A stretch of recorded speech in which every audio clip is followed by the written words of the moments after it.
All right, everyone, we are here with a very special guest. We are joined by Bobby Berk, interior designer, television personality. He really does it all. Welcome to the show. Hey, thanks for having me. I know, we are so excited to have you on. We met a couple years ago Yeah. at the Taylors, Taylor and Taylor Lautner, Right. hosting their gala for their Lemons Foundation. Yeah. And that was such a fun night. And I feel like we had so much fun. And then we were like, oh, Bobby would be great on the show. Now you're here, which we're so excited. 2 years later, finally Yes, made it. because I was gonna say, and we then got we never big saw things you to talk again. about. Yeah. We're like, oh, next time we're in New York, LA, just like, and then we're never Had really to in LA. remind you that we met 2 years ago. Yeah. Hey, come on. It takes me a second. It's early. That's okay. That's okay. Us too. Oh, We had a wait. couple You know how it drinks is. that Like, night. yeah, but between now and then, we've probably both met about 1 million people. Exactly. Easily. But we're so excited to have you in the studio. We got a ton to talk to you about because you've been busy I have. and you have a brand new show coming out called Junk or Jackpot, which I'm very intrigued by because I love seeing people's junk. Yes. And we saw a lot of junk, though luckily we did find some jackpot. Yes. Yeah, some insane jackpot. Good, great. So tell us about the show a little bit. Yeah, so the show was created by John Cena. Yes, that one. Oh. He was out at dinner one night with some friends and they were talking about some of his crazy collections and how he needed to get rid of some stuff because one of them had kind of taken over too much space in his life and his house. And then they started talking about some of his fans and their crazy collections that they have of his stuff. And he's like, God, this would be a cute show. So he went to WBD and he pitched it and they're like, yeah, we like this for HGTV. And he's like, well, I love Queer Eye. Can we get Bobby to host it? And when Daddy asks you to host a show, you say, yes, Daddy. And yeah, the rest is history. And so we go out and we find people with insane collections and collections that for the most part used to really spark joy for them, which brought them happiness and it was their passion, but they've now really allowed them to just take over their lives. And now they're affecting them in a negative way. And so this show isn't just about a renovation. The show really, I wanted to make sure that the next show I did, very similar to where I had a lot of heart, we're actually out there helping people. And so we go in, we view their collection. I bring in an expert to figure out what things are worth. And then we have some hard moments and some hard decisions and some forced sells and some crying and some screaming. And in the end, I use the funds that they have gotten from letting go of some of their collection to renovate their house and get their lives back under control. Like our first premiere episode, it's a couple down in Orange County. And we show up the first day and it was Patrick and Roger. And just Patrick's there. And we're like, where's Roger? Right. And he's like, well, he moved out. Oh. Literally a week ago, he moved out. He is on his way. He's going to shoot with us. But he basically told me, this is your last chance to get this under control with Bobby. And if you don't, I might not be back because there's not even space for me in the house. And if you can't make space for me in this house, then you clearly don't have space for me in your heart. So a lot of our collectors were kind of at a point in their life where their collection really had just caused some major issues in their life. So it was really great to actually help people. Wow. I love the idea of that because, this is such a passion. It's a hobby for people to collect things. And like you said, it can bring a lot of joy and happiness. But when it gets to that point where it's taking over your life and to hear that is so strong. I don't know if you have enough room in your heart because you don't have enough room in your place for this. And I feel like that goes with the saying, a cluttered mess is that a cluttered mind in your home. Yes. When my home is clean, then my mind feels like it is fresh. I say that in my book multiple times. Yes, my book is about design and mental health. Yeah, exactly. I feel like they go hand in hand a lot of times. At what point do you think it reaches a breaking point where it goes past a passion and joy and it's now taking a toll on people? How does that that switch flip? When it starts to affect your life in a negative way, when it starts to affect your relationships, some of our collectors, they didn't have a spouse that it was affecting, but their friends had stopped coming over. Their friends are like, I can't step foot in this place because it just takes up too much room. That's how out of control. The anxiety. There's nowhere for us to sit. One of our houses, our little doggies didn't have anywhere to sit anymore. I'm like, where your dogs go? And we had one couple as well who I wouldn't say their collection had taken over their lives because their collections was the most immaculately organized, clean, just wonderful. The wife had every single Harry Potter book ever published. And I know you're like, wait, I said there are only a few, but ever published in any language, ever published with any different book cover art, insane. The husband had every single Nintendo and Sega game ever made. And then they also had like every single 1/6 Star Wars figure ever. So it was their entire home. Wow. And they did that because they were a couple who was told they could never have kids. But so they poured their, like, we don't have no college funds, no nothing. Right. We're just going to spend our money on what we want. We're going to spend our money on our collection. This makes us happy. Well, in their early 40s, I had a miracle baby. And they're like, oh, okay, our priorities have shifted. We need to make this home for our kid.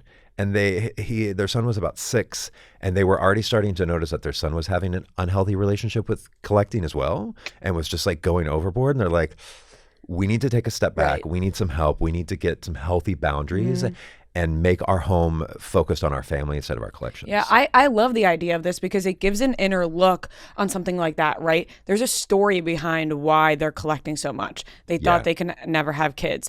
And sometimes you would look at somebody's home and go, oh, it's just a mess, and just like judge them based off that. Right. But there's something else going on behind that. Every single one of our collectors, there was a reason. Right. There was a reason. Whether it was, like that couple where there's like, this is our passion. We're not leaving our money to anybody. We might as well enjoy it.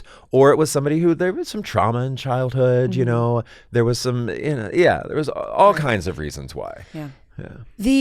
I think it's pretty standard when we hear, books, figurines, games, like things like that. What was one of like the craziest items that you saw someone collect? One of our collectors, she actually collects fashion. And I know you're just like, well, that just sounds like somebody who likes clothes. Right. No. This was also her business. So she has, it's called the Lido Collection or the Lido Archive in LA. And she rents it out. Like Chapel Roan wears her stuff, like everybody. Right. But it had taken over her whole home. It started out as just like a couple of rooms in her house, and it had turned into literally every single room in her house.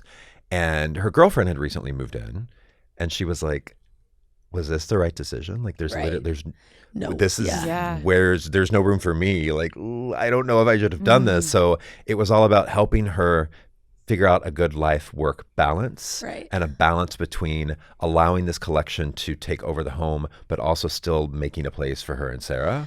And then there was a big 3-car garage that had also just turned into a massive storage that we took everything out of that. We turned this into an awesome lounge for them. And I'm like, all right, this is the space now in your home that there is no work. Only for you and Sarah, only for you and your friends. No clothes can come in here. Yeah. And again, it's really just about having healthy boundaries. Yeah. So it's like a lot of balance of organization and design as well, which really do, I feel like, go hand in hand. Yeah. But when you started to get into the design world, was that organization part of it? Something that you like to do? Yeah, I mean, I'm a Virgo. Yeah. I love it. Yeah. Yeah. Yeah, I think organizing the space is the first place you should start, because a lot of times you don't need to buy new things. You just need to get rid of some things. Yeah. Right. That is true. It's like once you get a few items gone, you're like, now look how nice this chair looks. Yeah, Look at the space. Exactly. Have you done follow-ups with the homes that you've worked on? Because you said you took the money to renovate some spaces, like you made that lounge. Yeah, I mean, one of the reasons why, because some people have commented, they're like, oh, I can't believe you made them get rid of some of their collection. Like, how mean? And I'm like, A, step back. Yeah. I'm like, but B, I did that because I wanted them to figure out how to emotionally let go of things while there was somebody there to hold their hand to do it. Yeah, for sure. And for them to realize, oh, this wasn't as hard as I thought it was going to be, because every single one of them, a week or two later, I would say, okay, from memory, I want you to list everything that you sold. And they couldn't. And I'm like, see, I told you that in a week, you wouldn't remember the things you got rid of. Right. Like, I never made them get rid of the things that meant the most to them. Right. I made them get rid of things that a lot of people had, like multiple duplicates of things too. They're like, well, it's just so rare. I just had that. I'm like, but why? Right. This is no longer something. It's like there's only 5 of them made, and I need all 5 of them. This is no longer something that you're getting because you enjoy it. It's literally just an obsession. Yes. And I'm like, this obsession is ruining everything else in your life. So we had them get rid of things because I wanted them in the future, because I know they're going to buy more stuff. I know they are. They're addicted to doing so, and that's fine. It makes you happy. But I wanted them to remember, okay, I went through this with Bobby. I had too much stuff. If I'm going to bring in more stuff, I need to let some stuff go. And I also really taught them all, like, treat your collection as an art gallery. Art galleries don't put everything out. They don't fill the walls full of art because then nothing is special. They rotate things out. They highlight items that they want to sell. They want to enjoy. So I'm like, put a little bit of it in storage. If you have a closet or an extra room, or get a small storage unit, and every quarter or so rotate it out. And that way, not only are you seeing new things, but when your friends and family are coming over, you have stories to tell. Like, they're like, oh, this is new. They're like, no, just rotating the collection out. Yeah. That is so true about an art gallery. When you go, it's like one on a white wall. Yeah. And sometimes you think to yourself, they could put more on here. Yeah. But they want to highlight exactly that like, art. That piece is special. that and it takes away from it if you've just filled the wall full of other things. Yep. Now, these people, they have signed up to be on the show. Yeah. So part of them... I hope they did. Yeah. I showed up. They just ran into home HGTV, just ran in. No, but part of them felt like they wanted and needed it. Yeah. So for people to be like, you made people... No, there's a part of them that for sure. wanted to. Absolutely. They know it. Yeah. It's just they need someone, need like you said, to push. hold their hand to get them through it. Exactly, a little push. But, we have watched you on TV and this amazing design journey, but we'd love to know some of those beginning years for you. Where did the love for design come from? We know you left home very early, which probably pushed you into the real world very fast. So at what age do you think you really had to grow up? What age did I have to grow up? Yeah. I mean, I left home at 15, so Yeah. I definitely had to grow up right then. I was here in New York City by 21, moved here with like $100 in a suitcase, and just had to figure it out. But I mean, my love for design, or at least when I started to realize how design affects you, I was probably like 5 or 6 years old. And my mom had decorated my room in all red, like red curtains, red bedspread, like fire engine red, little boys. Yep.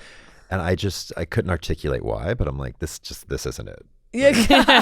This doesn't good. make me feel good. Like, I don't know what it is. So I saved up all my little, $20 checks for my birthday that my aunts would send me. And I do what every little boy does. I bought home decor. Yeah. And I bought like blue curtains and blue bedspread. And, I was like, I couldn't articulate why blue made me feel better. I liked it. Yep. And so it was then that I realized, and I used to like move all the furniture around my parents' house and like change the living room and the dining room. And like, it drove them nuts, but I enjoyed it. It was fun. And I moved my bedroom around all the time. But I never really thought of it as like a job or a career. Like, I grew up on a farm in the middle of Missouri. It wasn't, but then I was working a lot of retail. I started getting jobs at like retail furniture stores, like the Bombay Company and Restoration Hardware and the Great Indoors. And I really got passionate about it. And then I worked for a company called Portico. I don't know if you guys remember that. I also worked for Bed Bath & Beyond, which I drove by on the way, or the old building. It's not there anymore. Worst job of my life. And ended up working for another boutique furniture company that just went belly up one day.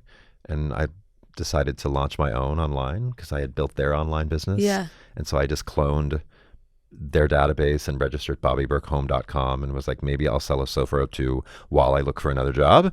But I sold more than a few. Yeah. I was one of the first online retailers of furniture in the U.S. Wow. Even back then, Amazon was still just really selling books. Yeah. This was like 2005, 2006. And so online did really well. And so then I opened up a physical store in Soho, and then Miami, and then Atlanta, and then LA, and then my design firm, and then Queer Eye. Crazy. It's what did you ever think, TV was an avenue you were going to go into? Not for what I've ended up doing, no.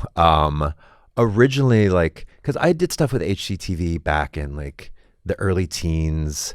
I filmed tons of HGTV shows filmed in my stores, but it was always just like to promote the business. It was never like, I don't want to be a star. Like, I don't want to really be on TV. It was always just like, I want people to be more aware of my stores and my brand. But that worked out differently. Yeah, right. So how was it? How were you approached originally to do Queer Eye? They reached out to my publicist. I had a publicist at the time because I was an interior designer with stores. And they reached out to her asking me to audition. Yeah. And that's all it was. And I almost didn't go. Oh. The first audition was via Skype. I didn't think it went great. Apparently it did. It worked out. They asked me to come in for in-person auditions. They had like the top 40 guys, and I had a trip to Spain planned. And the trip to Spain was on a Friday. The audition started Wednesday night. And I was like, there's no way I'm going to get this show. Like, I'm going to Spain. I'm like, I'm not going to do this. But I was like, all right, I'll go to like the first day, which was just like a cocktail mixer with Netflix and ITV and Scout execs. And it went well. And then the next day, I sat around, I think, for like literally 15 hours to do 15 minutes of audition. Right. And I didn't think that went well either.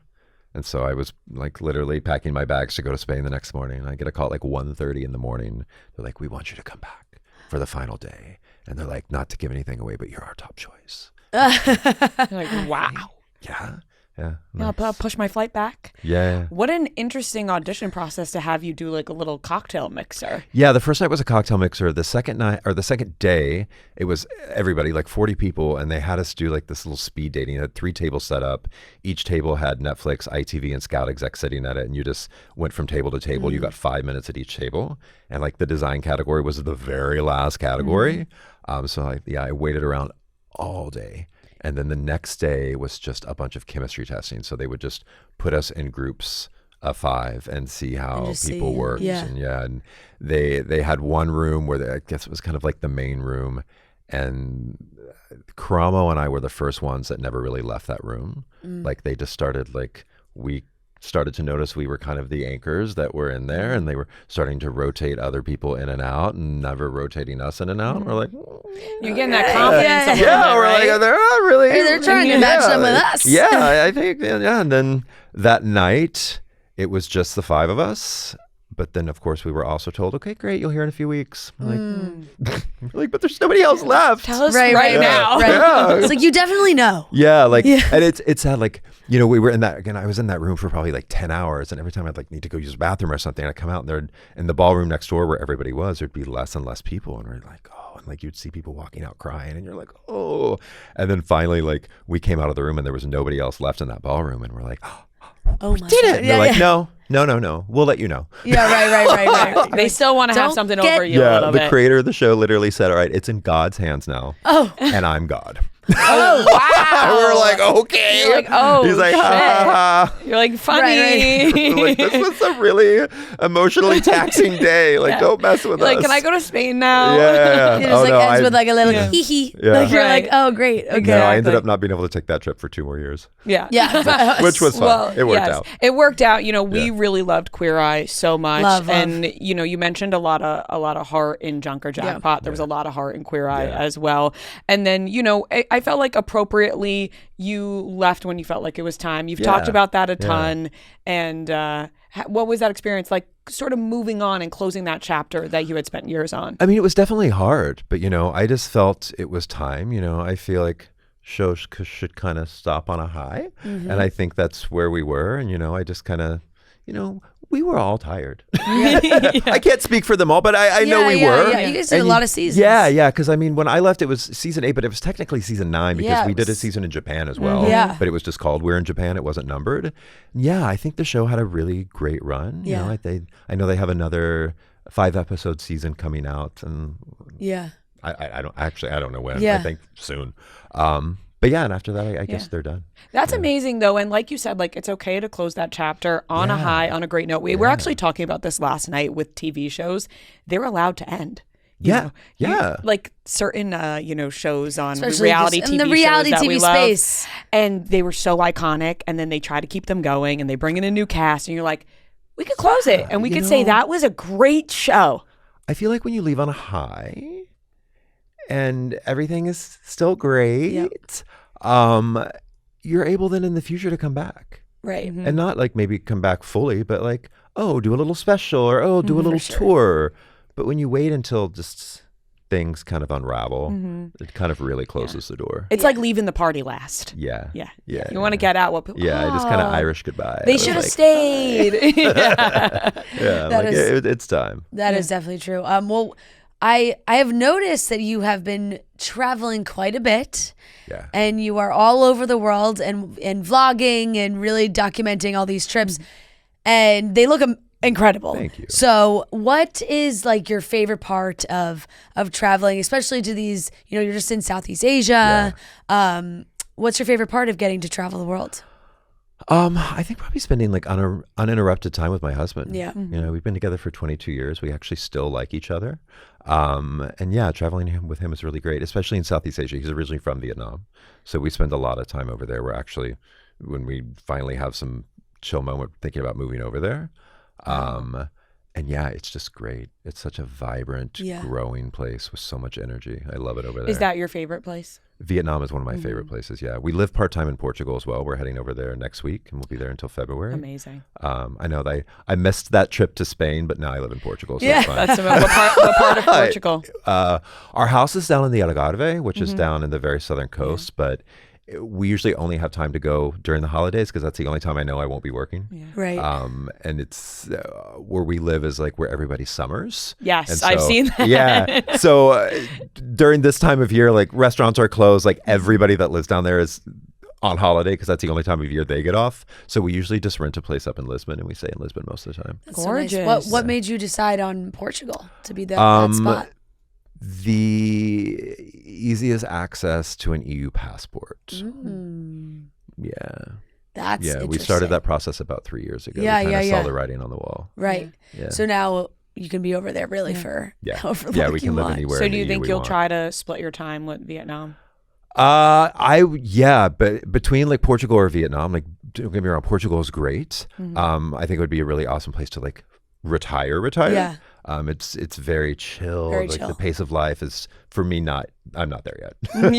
I really want to go to Vietnam. I want to open up hotels. That's always been a dream of mine since the very first time I went there 20 years ago. That would be amazing. Yeah. My husband and I were eating at a bar, like at a restaurant, but we sat at the bar recently, and there were two guys next to us that we just got to talking to them, and they were talking about how their favorite place that they went to was Vietnam. It's the best. And they were like, if you could ever be, like, they were raving. It's the best. The people, the food, it's so diverse, like landscape wise, like, it's a very long, skinny country. So up north, it's cold. It gets snowy. But down south, it's tropical. And then there's mountains where you feel like you're in the Alps. And it's interesting because there's a city called Dalat, and it's up in the mountains. And again, it feels like Alpine Alps.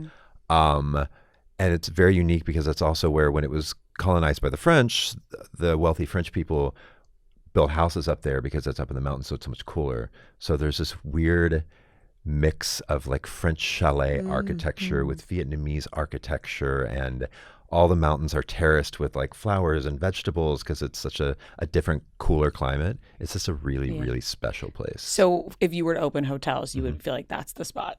That city? Yeah. Or just that's in on my general. list, but lots of places in Vietnam. Wow, that's very cool. It is, and it's a very young country as well. Like the average age is like 34. Wow. So people are young and full of energy, and it's very entrepreneurial. Like, it's cool. A little different than Portugal, where everyone Portugal is not, I mean, most of Europe is not very entrepreneurial. I don't want to say Europe's not entrepreneurial, but it's like the government doesn't necessarily promote a lot of like small business. Like that's not the thing. Yeah. Where in Vietnam, they do, like they have a very entrepreneurial spirit. And so it's I vibe more with that. Yeah.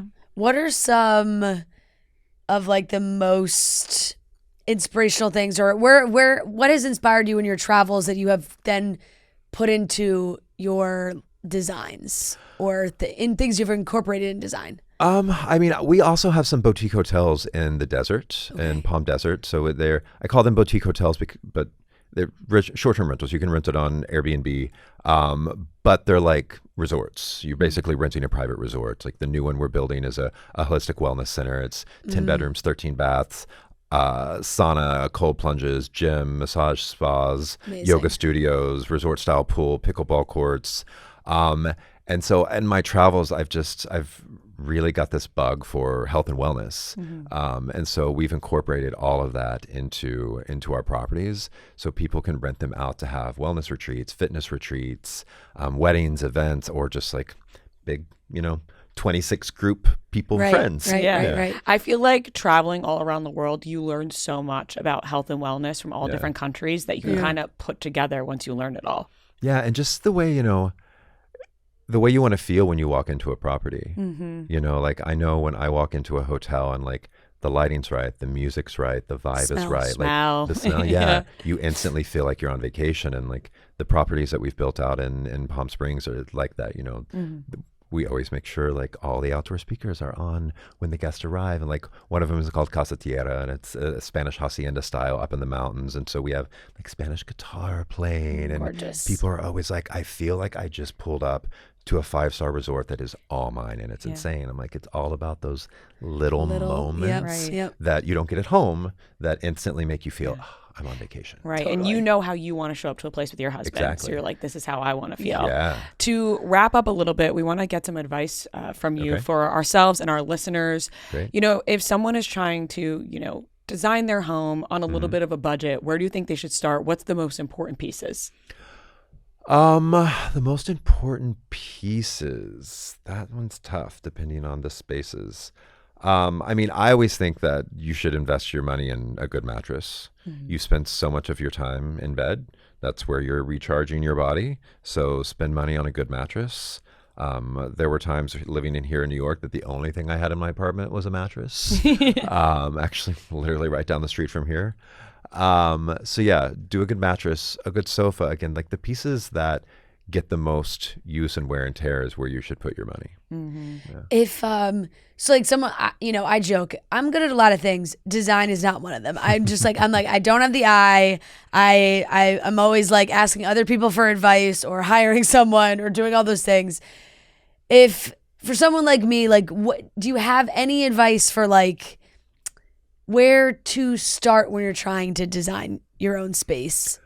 I mean, if you don't know what you're doing, I would say Hire someone. that yes, but people are like, I don't know where to start. And I'm like, well, find one piece that you really like. Right. And then build from that. Right. Don't necessarily try to do it all at once, because then that can be overwhelming. So find that one piece that you're like, oh, I love this. This is great. This is me.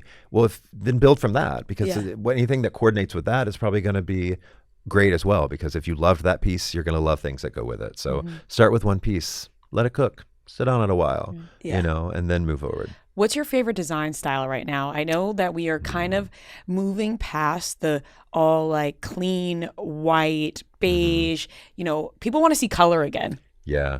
I still love mid-century. Yeah. It's always my favorite. My home is mid-century. I was down a deep mid-century hole last night.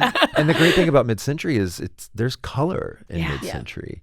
And not crazy color. I'm not a big fan of a lot of color. Our lives are really crazy. So when I go home, I want like serenity. But I love mid-century. I love its clean lines. I love its use of color.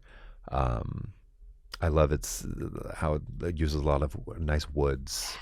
But yeah, mid-century, it's been my favorite, really always. Hearing that from you makes me feel validated, because last night I was like, when I get a house, I was just like deep in a rabbit hole. It's just great. You know, it's very architectural. Like they really thought about the designs when they were making them. You know, they're simple, but perfect. Love it.